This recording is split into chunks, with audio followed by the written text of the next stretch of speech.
महरौली दिल्ली से संजीव झा की रिपोर्ट। अवैध रूप से रह रहा रोहिंग्या बांग्लादेशी दिल्ली के लिए बन रहा अभिशाप, कुसुम खत्री ने कहा। महरौली विधानसभा क्षेत्र के मसूदपुर, बसंत कुंज और महरौली के विभिन्न भागों में हजारों की तादाद में रह रहे बांग्लादेशी रोहिंग्या न केवल इस इलाके के लिए बल्कि समूची दिल्ली के लिए एक अभिशाप बनती जा रही है, क्योंकि इसके कारण दिल्ली की कानून व्यवस्था तो चरमरा रही है, साथ ही कूड़ा बिनने वाले रोहिंग्या और बांग्लादेशी जो दिल्ली के विभिन्न भागों में पिछले एक दशक से ज्यादा समय से रह रहे हैं, अवैध रूप से भारी संख्या में इन लोगों ने नकली पहचान पत्र बनाकर लगातार दिल्ली की कानून व्यवस्था को चुनौती दे रहे हैं। उपरोक्त बातें दैनिक भास्कर टीम से बातचीत करते हुए क्षेत्र के पूर्व पार्षद और भाजपा नेता कुसुम खत्री ने बताया। खत्री का कहना है कि दिल्ली की सत्ता के लिए वोट की राजनीति के चक्कर में पहली बार शीला दीक्षित सरकार ने इन्हें सन 2011 से 12 में पनाह दिया। अब केजरीवाल उसी ढर्रे पर चलकर रोहिंग्याज और बांग्लादेशियों को दिल्ली, जो देश की राजधानी है, उसे यहाँ पर बसाने का काम कर रही है, जिसे किसी भी कीमत पर बर्दाश्त नहीं किया जाएगा। इनका कहना है कि दिल्ली को सबसे ज्यादा राजस्व देने वाला वसंत विहार, वसंत कुंज के पॉकेट में रहने वाले रिहायशी कॉलोनी के लोग इसके कारण बेहद परेशान रहते हैं।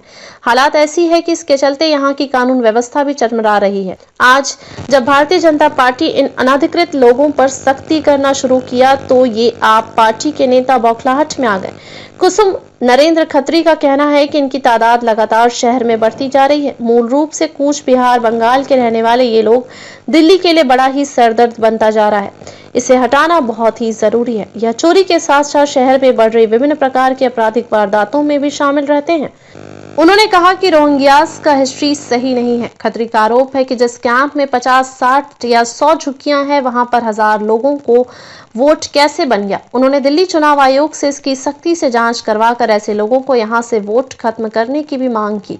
उन्होंने कहा कि दिल्ली को बर्बाद करने वाला केजरीवाल आने वाले कल के लिए दिल्ली के लिए बेहद खतरनाक साबित होगा। इसलिए उन्होंने लोगों से अपील करते हुए कहा कि आने वाले समय में रोहिंग्या और बांग्लादेशियों के खिलाफ कुसुम खत्री के जन आंदोलन में सभी उनका साथ दें। आज इस कैंप में आई थी, वजह क्या था जो आप यहाँ पे?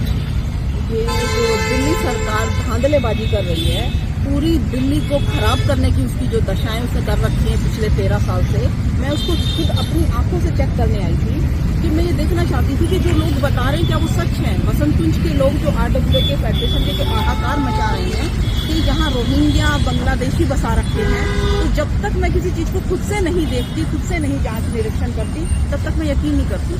आज से 4 साल पहले मैं यहाँ आई थी, आज मैं आई, मैं हतप्रभ हूँ देख के कि ये तो पॉपुलेशन 4 गुना हो गई है। ये दिल्ली सरकार क्या चाहती है कि हमारा देश फिर दोबारा गुलाम हो जाए, दूसरे देश के लोगों को यहाँ बसाती है वोट की राजनीति करने के लिए।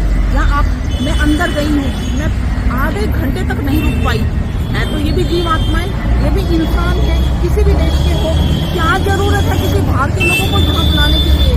क्या उनको अपने काम करने की जो तरीका है, जो उनकी योजना, उस पर विश्वास नहीं है? आपने जब उनसे मुलाकात तो क्या चेक किया, किस तरह के डॉक्यूमेंट्स उनके पास देखने के लिए? उनके पास आधार कार्ड है, उनके पास वोटिंग कार्ड है, जो यहाँ आम आदमी पार्टी के कार्यकर्ता है उन्होंने बनवा रखे हैं। कुछ लोग वेटिंग में है जिनके फार्म जमा कर कुछ के पास कागज नहीं है। मैं उसी बात पे आ रही हूँ, कुछ के पास कागज नहीं है, वो भी अपने बनवाना चाह रहे हैं। तो एक बात सुनिए, यहाँ बहुत ज्यादा टैक्स देने वाले वसंत कुंज के लोग रहते हैं। यह हमारा गांव मसूदपुर है, इसकी 5 एकड़ जमीन ये है। क्या इसलिए गांव वालों की जमीन उन्होंने ली थी दिल्ली सरकार ने कि यहाँ रोहिंग्या बसा दे? इतनी बदबू, परमानेंट रहना। जब हम जैसे लोग आधा घंटा नहीं रह पाए, तो ये जो यहाँ लोग रह रहे हैं, मसूदपुर के हैं, वसंत कुंज के हैं, वो कैसे रह सकते हैं? यहाँ लूटपाट, रेप केस, चेन खींचना, घड़ी काटना, यहाँ दिन रात यही काम हो रहा है। तो मैं यहाँ से केजरीवाल से बात कहना चाहती हूँ, केजरीवाल जी दिल्ली वालों से वोट मांगे, रोहिंग्या से, बांग्लादेश वालों से नहीं। कुसुम जी, आपको नहीं लगता है कि ये दिल्ली के कानून व्यवस्था के लिए भी एक चुनौती समान है? कानून व्यवस्था उन्होंने चुनौती नहीं, उन्होंने चरमरा दी बिल्कुल कानून व्यवस्था। एक हमारे SHO हैं नॉर्थ के, एक वेस्ट के, एक साउथ के, वो कैसे संभालेंगे? क्योंकि इनका तो काम ही चोरी चकारी करना है और ये कुछ जानते ही नहीं। तो लॉ एंड ऑर्डर तो दिल्ली पुलिस देख रही है और दिल्ली पुलिस सीधे केंद्र उसको ऑपरेट कर रही है, तो थोड़ा सा आप ये देखिए, आप ये कह रहे हैं कि केंद्र सरकार, बिल्कुल सही बात है, लॉ एंड ऑर्डर हमारा केंद्र देख रहा है। जब दिल्ली सरकार उस चीज को सामने ही नहीं आने देगी, यहाँ नरेश यादव जो विधायक है उनको अपनी चद्दर में ढक के रखेंगे, तो केंद्र सरकार क्या करेगी? बगल में मैडम ये बसंत कुंज के सामने में है पॉकेट बी है, जो यहाँ पे 4-4, 5-5 करोड़ में फ्लैट बिक रही है, और ठीक उसके सामने में ये झुग्गी बस्ती। तो ये कितना आप इसे मान रही है कि ये हटना चाहिए? क्योंकि हम यहाँ टैक्स देते हैं, टैक्स इसलिए देते हैं ताकि हमें सुविधाएं हों। कह रहे हैं कि बीजेपी जिनको रोहिंग्या कर रही है, तो ये रोहिंग्या दिल्ली तक कैसे पहुंचे? अरविंद केजरीवाल ये सवाल उठा रहे हैं। वो मैं जवाब देता हूँ। शीला दीक्षित की जब सरकार थी 2012-13 में, अब पूरी दिल्ली का तो हम नहीं कुछ कह सकते, लेकिन सारी दिल्ली में ऐसे ही हुआ होगा। 2012-13 में यहाँ पे अचानक जो है वसंत विहार में करीब 60,000 रोहिंग्याज आ गए, एम्बेसी को उन्होंने घेर लिया। उसके बाद रातों रात पुलिस प्रशासन ने उठा के मोहम्मद गोरी की टूम है यहाँ, वहाँ ला के डाल दिया और उन्होंने झुग्गी बनानी शुरू कर दी। उसका हम यहाँ के लोकल गाँव वालों ने विरोध किया, क्योंकि देखिए आज आप चले जाइए मदनगीर दक्षिणपुरी, वहाँ का हाल देख लीजिए। वसंत कुंज एक पोस्ट कॉलोनी है, वसंत कुंज से सबसे ज्यादा दिल्ली में टैक्स जाता है। अगर यहाँ से वसंत कुंज कॉलोनियाँ ये खत्म हो गई, उठ गई, टैक्स हो गई, तो सरकार ये केजरीवाल बांटेगा कहाँ से? टैक्स तो चाहिए फ्री बांटने के लिए, तो टैक्स जो लोग दे रहे हैं उनको सुविधा तो दोगे। आप उनका टैक्स लेके फ्री बांट रहे हैं। चलो वो उनकी अपनी पॉलिसी है, हम उस बारे में कुछ कह नहीं सकते। हम तो इतना ही कह सकते हैं, फ्री बांटने में रशिया बर्बाद हो गया, फ्री बांटने में श्रीलंका बर्बाद हो गया, तो फ्री बांटने में दिल्ली की भी बर्बादी तय है। तो ये केजरीवाल जो है बर्बाद करना चाहता है। ये कहते हैं ना शहरी नक्सलाइट लोग हैं, और इनका समर्थन दे रहे हैं जो ये वामपंथी हैं, जिन्हें हम वो बोल देते हैं मार्क्सवादी, या जिसे हम कहते हैं कि ये नहीं कम्युनिस्ट नहीं, वो बोलते हैं माओवादी। नहीं, माओवादी भी नहीं, जो लेफ्टिस्ट है, लेफ्टिस्ट वर्ड है उनका। तो आप जेएनयू में चले जाइए, लेफ्टिस्ट हैं। जेएनयू में पढ़ा रहे हैं वो लेफ्टिस्ट हैं, उनका तरीका ही अलग है। वो जब ये यहाँ बसाए गए मोहम्मद गोरी की टूम के साथ में, तो गांव वालों ने हमने लठ लेके रातों रात, और हमने बिल्कुल तैयारी कर ली कि मारेंगे और भगाएंगे। हम अपने बच्चों का रेप होते हुए नहीं देखेंगे यहाँ, हम अपने बच्चों के गर्दन कटते नहीं देखेंगे, क्योंकि रोहिंग्या सबसे, आप पता कर लीजिए, गूगल पे चेक कर लीजिए, आप रंगून और सेरिया में जाके देखिए, मैं रोहिंग्यास कितने खतरनाक लोग हैं। वो आदमी का मांस तक खा जाते हैं। तो ऐसे लोगों को अपने पड़ोस में कैसे बसने देंगे? और जहां तक ये हिंद कैंप की बात है, इसमें रोहिंग्यास हैं। आप चले जाइए महरौली वार्ड नंबर 2 में, वहां पे रोहिंग्यास बसे हुए हैं। आप चले जाइए इस्लाम कॉलोनी, वहां रोहिंग्यास बसे हुए हैं। आप चले जाइए घोसिया कॉलोनी, वहां रोहिंग्यास बसे हुए हैं महरौली में। और ये सारा सरकारी जमीन पे कब्जे करके हो रहा है। वहाँ KR मंगलम स्कूल के एक मालिक हैं यशदेव गुप्ता जी, और महरौली के हम लोगों ने बहुत संघर्ष किया, बहुत सी जगह हमने खाली कराई। आर्कियोलॉजिकल डिपार्टमेंट की जगह के ऊपर कब्जे करे हैं, उन पे झुग्गियां बनी हुई हैं। क्या डर लगता है इनको हटाने में?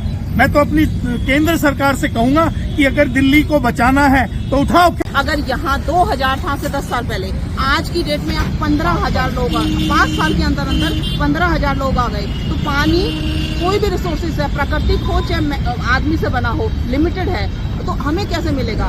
सही शोर मचा रहे हैं वसंत कुंज के लोग। वसंत कुंज में बच्चे पार्क में नहीं खेल सकते क्योंकि यहाँ के लोग आके उनके साथ बदतमीजियां करते हैं। आप जो आरोप लगा रहे हैं उसके हिसाब से आम आदमी पार्टी की सरकार इनको यहाँ बसा रही है राजनीतिक फायदे के लिए। राजनीतिक फायदे के लिए इनको हटाने के लिए आप प्रयास करेंगे? 100% मैं प्रयास करूंगी।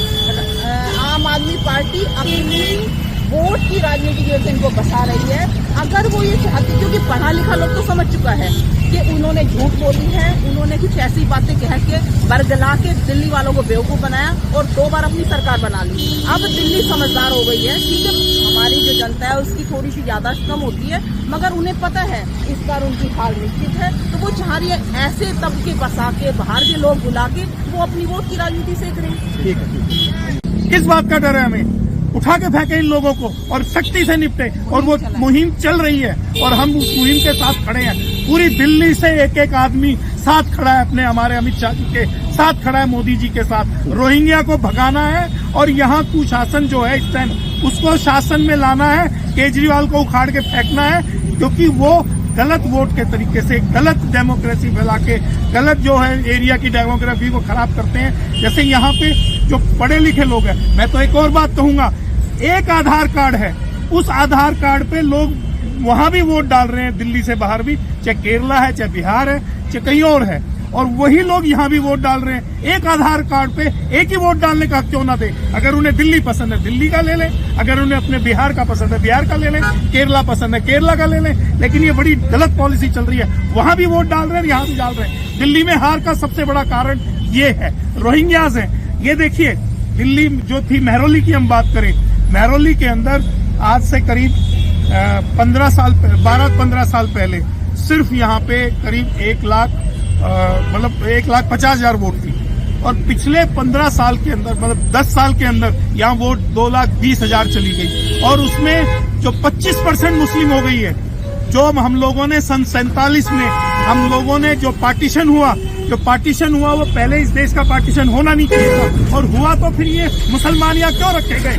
जब ये रखे गए तो हम लोगों ने उस टाइम लड़ाई लड़ी, हमारे पूर्वजों ने शहीद हुए महरौली में, बड़ा ताकत लगी थी भगाने में। वो चीजें वापस 50 साल में हो गई, वो चीजें वापस ये मुसलमान बस के रोहिंग्या। मुसलमान देश का बसले हमें दिक्कत नहीं है, हमें दिक्कत रोहिंग्या से है, हमें दिक्कत बांग्लादेशियों से है, जो हमारे देश के नहीं, वो हमारे देश का ही खाते हैं और हम पे ही गुर्राते हैं, और हमारी बहन बेटियों का रेप करते हैं, गर्दन काटते हैं। तो हम इन चीजों के खिलाफ हैं, और जो ऐसा आदमी केजरीवाल को तो इस बार उखाड़ के फेंक देना चाहिए, सरकार को उसको उखाड़ के फेंक देना चाहिए, क्योंकि वो तो एक अच्छे भले देश को, हमारी दिल्ली को अराजकता फैला रहा है, दिल्ली को बर्बाद कर दिया उसने 10 साल में। मैं तो ये कहता हूँ, अगली बार दिल्ली वासियों को डबल इंजन की सरकार लाके मोदी का साथ देके दिल्ली को चमका देना चाहिए। मुसलमान रहे खूब यहाँ, हम भाई है, हमारा भाईचारा है, लेकिन बांग्लादेशी रोहिंग्या बिल्कुल बर्दाश्त नहीं करेंगे। इन रोहिंग्या के खिलाफ आप प्रदर्शन भी करेंगे? इन रोहिंग्यास के खिलाफ हम संडे को प्रदर्शन तय कर रहे हैं, और संडे पे हम कम से कम हजारों की संख्या में यहाँ प्रदर्शन करेंगे।